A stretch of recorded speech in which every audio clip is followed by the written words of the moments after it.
Hello and welcome to this new video. Today we're going to make this ring explode. So how do we do that? Okay, let's go learn some things first. Go to preferences in the add-ons. So there are many add-ons that are already inside Blender. So in fact I don't consider those add-ons. It's just like tools. It should be called tools. But anyway, there is one very famous because it has been around for a couple of years. The self fracture add-on. So you go there, you search for it, you turn it on. There it is. Okay, so now the very simple concept would be to take the ring. This is my ring. So first advice, if your ring is too heavy, run a remesh if necessary or a decimate on the ring, so your number of faces is not too many millions. That would be a problem. I know because I tried. And also, well, the first concept would be to use the self-fracture add-on on the ring. That's very logical. The problem is, well, first things first, what does the self-fracture does? It makes a cube, it fractures it in several pieces, depending on the parameter you give to the self-fracture, and then it makes the booleans, the intersection booleans with the mesh you're given as an input. It's very cool, but there lies a problem. You know that sometimes Boolean do fail, and also there's the new fast Boolean available, which is very fast actually and very good. It also fails, but if it's going to fail, it's going to fail faster. So if we want to make a very nice exploding effect on such a ring, we do want not just 1, 2, or 3 parts to explode. We would like maybe 50, maybe 100 to make it look really cool and very interesting. And that is going to make that if you run the cell fracture directly on your mesh, which is in this case a ring, believe me, it's going to fail. In best cases, it freezes, and in the worst cases, it just crashes and closes the software, or worse, it just crashes your computer. So, but anyway, so we're going to make it a bit our way. We are going to use the cell fracture add-on because it's the tool to do the explosion in several small meshes. There is another way using the explode modifier and a particle array, particle system on the mesh, but that just move the faces, so it's not so realistic and it's not so fun. So, and not good. And then we're going to learn, we're going to use obviously the rigid body simulation. And well, so let's go. So first we're going to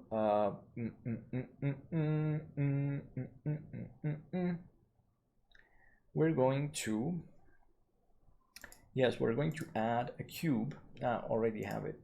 That's my cube here, which is I compressed and extruded a couple of times. So first you create a cube.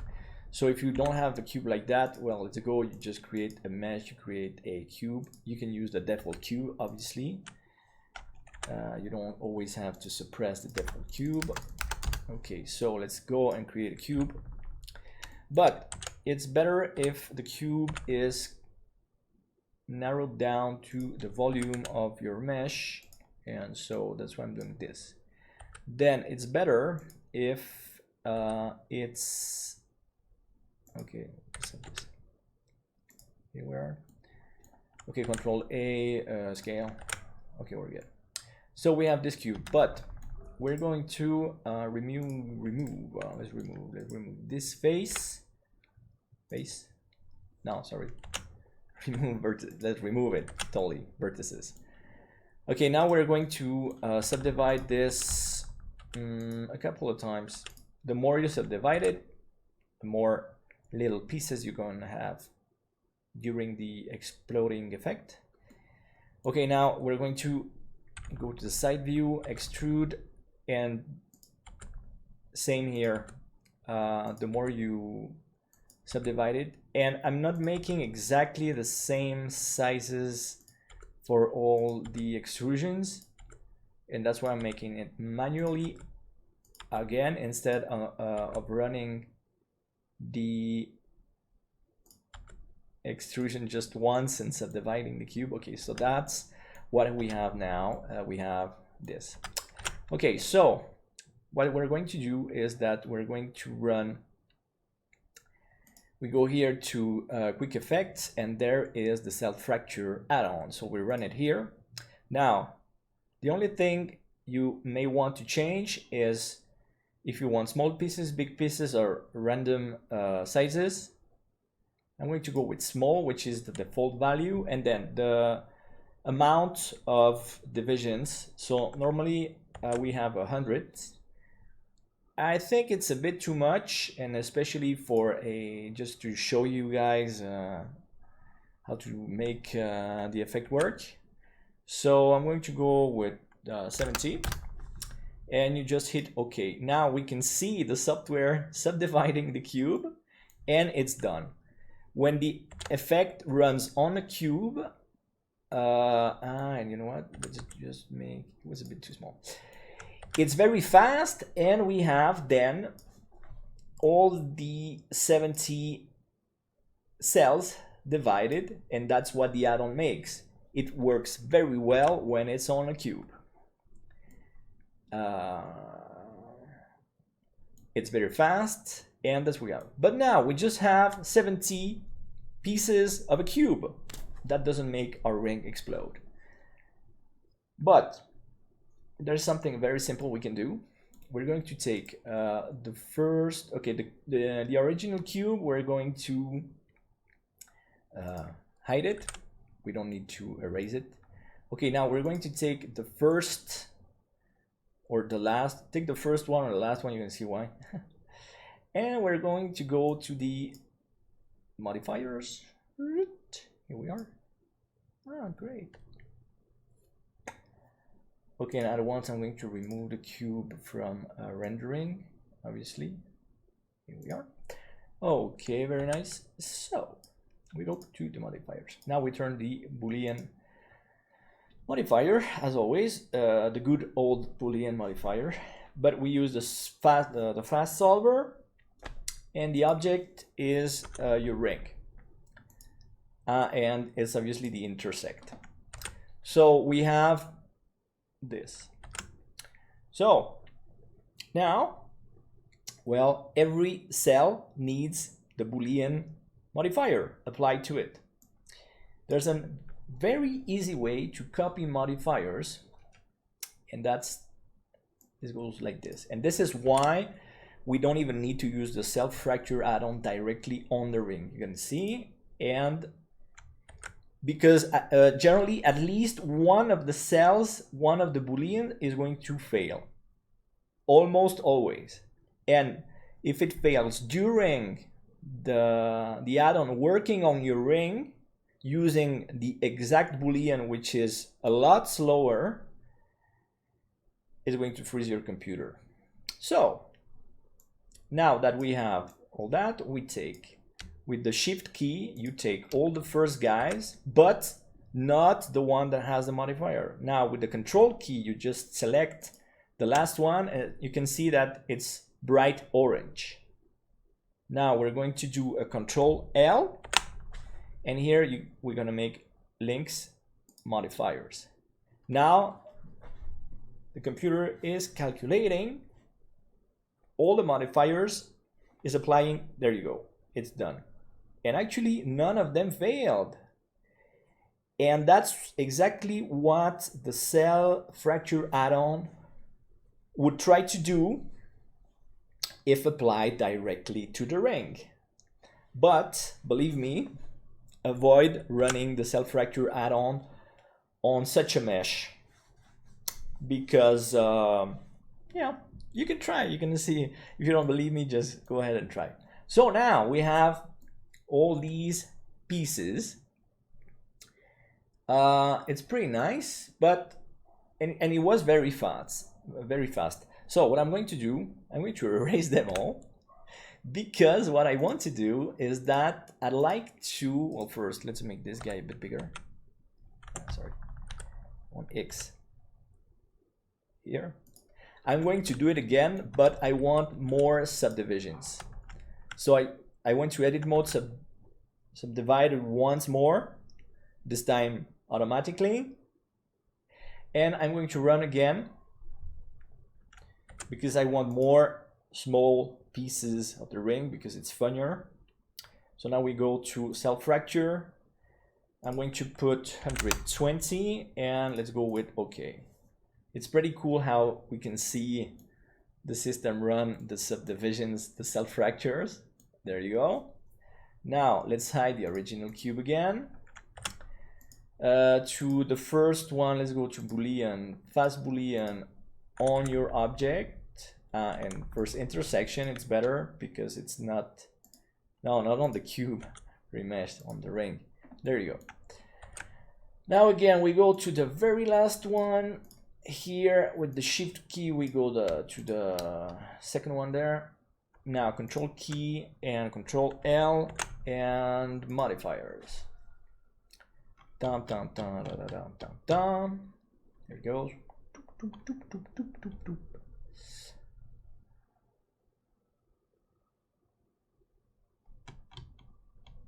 Okay, so I made more.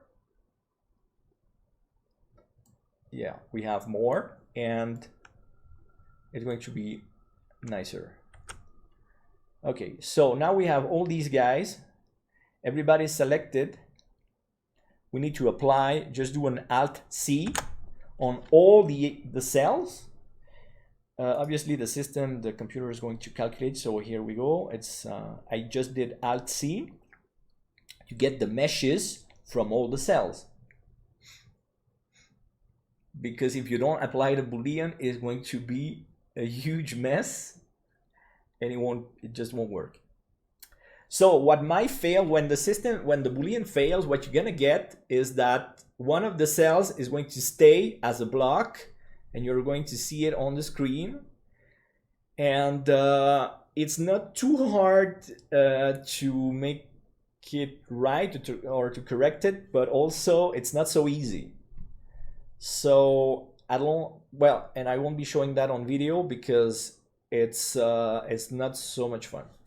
Okay, so I have the 120 cells. Obviously many cells are totally empty. So because, well, some cells are not, and we're gonna go and check. Okay, every empty cell we can just remove. So beware to concentrate because to avoid erasing a cell that is good. So I could keep, I'm going to hide the plane for a second. I could keep even the empty cells, but I don't want to be messing here. Like this one is very small. So be very, this is the only boring part or time consuming part, is to check the parts that are empty or not. And because obviously not all the pieces of the cube intersect with the ring. So we need to check, well, okay, like I said, There I don't have that many, but I do have 100 and some cells. So obviously that is the inefficient part of the process. It would be the same, exactly the same, if you would use directly the add-on on the ring, because the software anyway makes this one is very small, but I'm going to keep it anyway.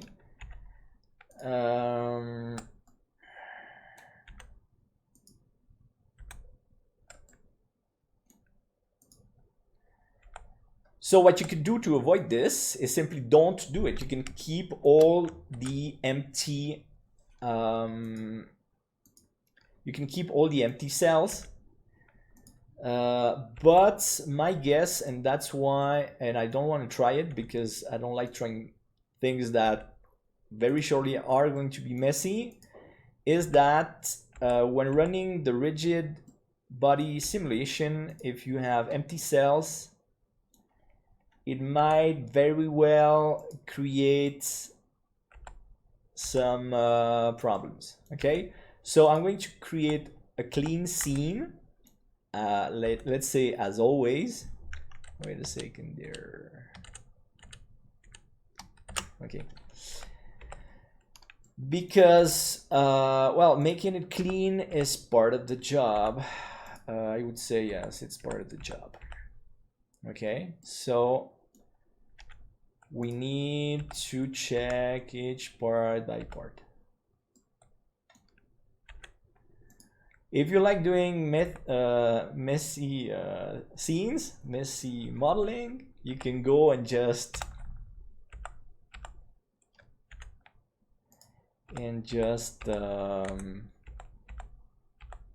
skip this part. Okay.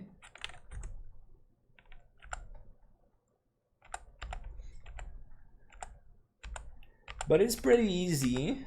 It's even relaxing. That's why I do it also that way, as always, because I like to check every part. And believe me, because it's methodic, you know? I do it like that because we want to be making something completely clean. So as you've seen, my way of making the cell fracture is efficient. What I'm doing now has nothing to do with the efficiency of my process. You could say yes, you can just go on and make the rigid body simulation without, and yes, you can. Like I said, you can. I don't advise you to do it. Because one day, why I do it like this, because if you don't clean things up, one day you're gonna have problems. And you won't even know where problems are coming from. Okay? So I do it for very technical reasons, good reasons. I know many people tell me you're losing time, you're too slow, blah blah blah blah blah blah. But it has nothing to do with that. If you make a clean modeling, you make a clean scene, you are going to avoid useless problems sooner or later. That's the difference. Or if something goes wrong, it will be easier to know where the problem might come from and solve that issue, because you will know every part of your scene, and it's going to help you solve whatever problem you might face. And that's why I came up with this solution, because I tried many. The entire morning I used the cell fracture on several rings, on several sizes. One of the rings was 9 million faces, and believe me, it did not work. Then I brought it to 40,000 faces only, which is not totally low poly, but for jewelry it's pretty much low poly. And many cells, well, many cells, no, 1 or 2 cells would fail anyway. So then the problem is that if you run the cell fracture directly on the mesh of your ring and it fails, it's harder to clean up and solve the problems. If you first run it on a cube and then make yourself the Booleans, which is very fast, as you saw. What I'm doing now has nothing, I repeat, I said it, but I say it again. Look at this, it's pretty cool to see all the fractures actually on the ring. And knowing what's coming, because the rigid body simulation is always very, it's fun stuff. It's really fun stuff. Fun and pretty stuff. Believe me, believe me. And it's fast, it's really fast. The Blender is evolving in pretty directions on some aspects. I know many people are not convinced or are deceived all the time that Blender should do this or that, but well, I don't know. I'm really happy with what I have. Something maybe I learned because I not always had what I wanted or needed in my life. So you learn to do with what you have, and sometimes what you have is almost nothing. All right, I have all the parts, and that's pretty fun. Okay, actually I'm going to hide the original ring, the mesh, the shoulder plane, which is the floor. Okay, so the floor, let's start now, starting with the second part. Third part, let's see, first part is making the cell fracture on a cube, then you make the Booleans with your ring, then you clean up or you don't clean up. If you want to do it very fast, you don't clean up. All right, okay, and now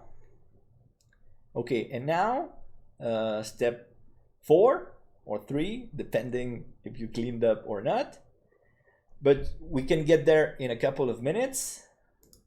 So we go to here, rigid body. So at first it's not turned on, you just turn it on here. First on the plane, because the plane is going to be a passive type, which is something that won't move. The only thing that I do want is a bit of bounciness.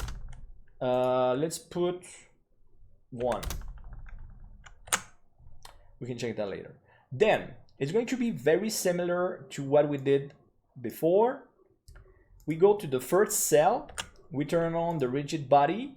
This one is active, dynamic, and we want to turn on the collision margin. Let's put 0.1. This generally is going to change a lot on what's going to happen with the explosion. You need the margin to be turned on, so all the pieces are going to react together and go further away depending on this number, and it can change a lot, so depending on what you want, you'll have to work on this margin. Okay, so now same as before, I need, well, let's put a bit more rotation also. Let's put 0.62. Okay, anyway, so I configured 1 cell. Now I need to copy my rigid body to all the other pieces, cells. So same again, I go to the last one, I come back up here, with Shift key, then with Control key, here you are. Now we go to the menu, we go to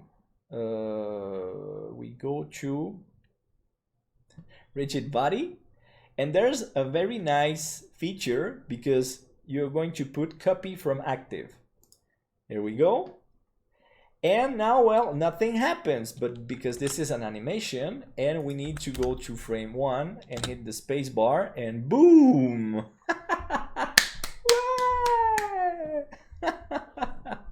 Okay, so now also the stones. I can do the same with the stones. Let me select the stones here. And the first cell also. And let's go also to rigid body and copy from active again. Let's go back to frame 1. Everybody's here. Are you ready? Camera view. And spacebar. Boom! Like I said, nothing to be disappointed about. This is just amazing. So, that was